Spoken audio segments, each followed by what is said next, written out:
Hello' lovely পিপল, মই পলাশ বৰাই NBC Narayanpur computer প্ৰশিক্ষণ কেন্দ্ৰলৈ আপোনালোকক স্বাগতম জনাইছোঁ।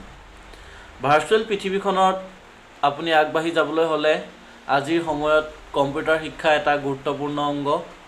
আহক আমি আজি কম্পিউটাৰৰ বৰ্তমান সময়ত প্ৰয়োজনীয়তা কি আৰু কম্পিউটাৰ শিক্ষা কিয় বৰ্তমান সময়ৰ শিক্ষাৰ এটা অপৰিহাৰ্য অংগ হৈ পৰিছে, এই সকলোবিলাক আলোচনা কৰোঁ। আৰু লগতে উল্লেখ কৰোঁ যে NBC নাৰায়ণপুৰ কম্পিউটাৰ প্ৰশিক্ষণ কেন্দ্ৰত বৰ্তমান 2020 আৰু 21 বৰ্ষৰ বাবে বিনামূলীয়া নামভৰ্তি হৈ আছে বিভিন্ন বিষয়ত, যেনে PGDCA, টেলি, GST, অন্ন, বস্ত্ৰ, বাসস্থান এই তিনিটা মানুহৰ মৌলিক প্ৰয়োজন হিচাপে ধৰা হৈছিল। কিন্তু বৰ্তমান সময়ত অন্ন, বস্ত্ৰ, বাসস্থানৰ উপৰিও আপোনাৰ বহুতো ক্ষেত্ৰত কম্পিউটাৰ, ইণ্টাৰনেট, এটা স্মাৰ্টফোন এইবিলাকো মানুহৰ মৌলিক প্ৰয়োজনীয় বস্তু হৈ পৰিছে। বিশেষকৈ সামাজিক মাধ্যমত বিভিন্ন অনুভূতি, আপোনাৰ বিভিন্ন ধৰণৰ মন্তব্য আদি প্ৰকাশ কৰি বা বিভিন্ন ধৰণৰ বাতৰি এই সকলোবিলাক প্ৰকাশ কৰাৰ এক গণমাধ্যম হিচাপে ফেচবুক, ইউটিউব আদি সকলোবিলাকে এটা গুৰুত্বপূৰ্ণ গণমাধ্যম হিচাপে আজিৰ সময়ত পৰিগণিত হৈছে। আজিৰ পৰা 4-5 বছৰ আগলৈকে মানুহে হয়তো ইমান ভাবিব পৰা নাছিল যে অনলাইন শ্বপিং কি বস্তু, কিন্তু বৰ্তমান সময়ত আপুনি অনলাইন শ্বপিঙৰ জৰিয়তে আপোনাৰ পচন্দৰ কাপোৰ কানিৰ পৰা ধৰি লৈ বিভিন্ন ধৰণৰ সামগ্ৰী আপুনি ঘৰতে বহি লাভ কৰিব পাৰে। ইয়াৰ উপৰিও আপোনালোকৰ যাতায়াতৰ ক্ষেত্ৰত বিভিন্ন সেৱা যেনে অ'লা, উবেৰ, ৰেপিড' এই সকলোবিলাক সেৱা গ্ৰহণ কৰিব পাৰে। ইয়াৰ উপৰিও আপোনালোকে উবেৰ ইটছ, জমেট' আদিত বিভিন্ন ধৰণৰ খাদ্যৰ সোৱাদ ল'ব পাৰে। এই সকলোবিলাক সম্ভৱ হৈছে কম্পিউটাৰৰ এটা ডেভেলপমেণ্ট ষ্টেজ হিচাপে।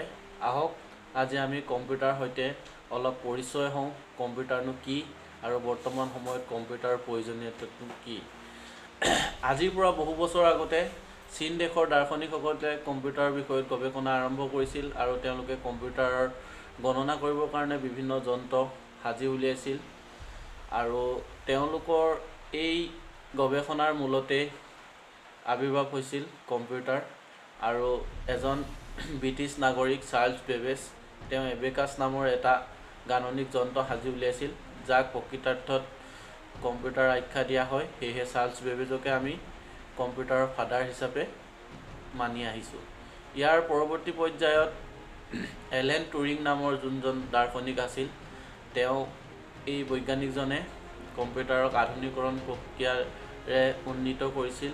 ইয়াৰ ফলশ্ৰুতি স্বৰূপে তেওঁক আমি কম্পিউটাৰৰ মডাৰ্ণ গুৰু হিচাপে জানো, ফাদাৰ অফ মডাৰ্ণ কম্পিউটাৰ তেওঁ হৈছে এলেন টুৰিং। বৰ্তমান সময়ত কম্পিউটাৰৰ প্ৰয়োজনীয়তা অপৰিসীম, মই অলপ আগত উল্লেখ কৰিছোঁৱেই। তো কম্পিউটাৰ নহ'লে আমাৰ ছ'চাইটিখন একেবাৰে দুৰ্বল হৈ পৰিব।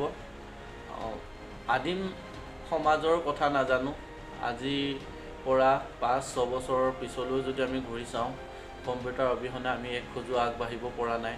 বৰ্তমান সময়ত আমাৰ প্ৰতিটো ষ্টেপতে কম্পিউটাৰ আৰু ইণ্টাৰনেটৰ প্ৰয়োজনীয়তা অপৰিসীম।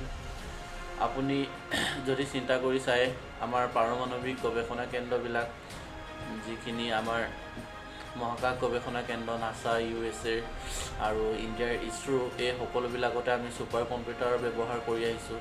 স্বাস্থ্য বিভাগত আমি কম্পিউটাৰৰ বিশেষ ব্যৱহাৰ কৰোঁ।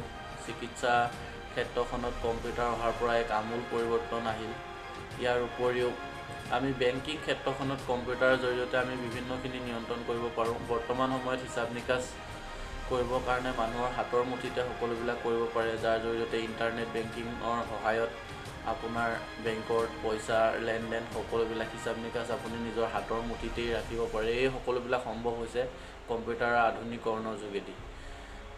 কম্পিউটাৰৰ সহায়ত আমি বিভিন্ন ধৰণৰ মাল্টিমিডিয়া, গান, চিনেমা সকলোবিলাক একেলগতে বহি চাব পাৰোঁ। আৰু আপুনি গণনাৰ ক্ষেত্ৰত কম্পিউটাৰ এটা সঠিক ধাৰণা দিয়ে আমাক। কম্পিউটাৰে কেতিয়াও ভুল নকৰে আৰু ইয়াৰ মগজুটো ক্ষিপ্ৰ হয়, আৰু মানুহে ইয়াক যেনেদৰে পৰিচালনা কৰে ই তেনেদৰেই পৰিচালনা হয়। গতিকে যাতায়াত, যোগাযোগ, শিক্ষা, চিকিৎসা বিজ্ঞান আদি বিভিন্ন ক্ষেত্ৰত কম্পিউটাৰৰ অৱদান অপৰিহাৰ্য। বৰ্তমান সময়ত আপুনি চাওক ডিজিটেল এডুকেশ্যনৰ জৰিয়তে বৰ্তমান সময়ত কম্পিউটাৰ শিক্ষাৰ প্ৰয়োজনীয়তা অপৰিসীম হৈ পৰিছে। বৰ্তমান সময়ত এজন বিশ্ববিখ্যাত দাৰ্শনিকৰ মন্তব্য আমি ঘৰত বহিয়েই ইউটিউব ভিডিঅ' কনফাৰেঞ্চিঙৰ যোগেদি শুনিব পাৰিছোঁ। বেংকৰ টকা পইচাৰ লেনদেনৰ ক্ষেত্ৰত আমি অট'মেটিক টেলাৰ মেচিন ATMৰ ব্যৱহাৰ কৰিছোঁ। এই সকলোবিলাক হৈছে কম্পিউটাৰ আধুনিকৰণৰ ফলস্বৰূপে।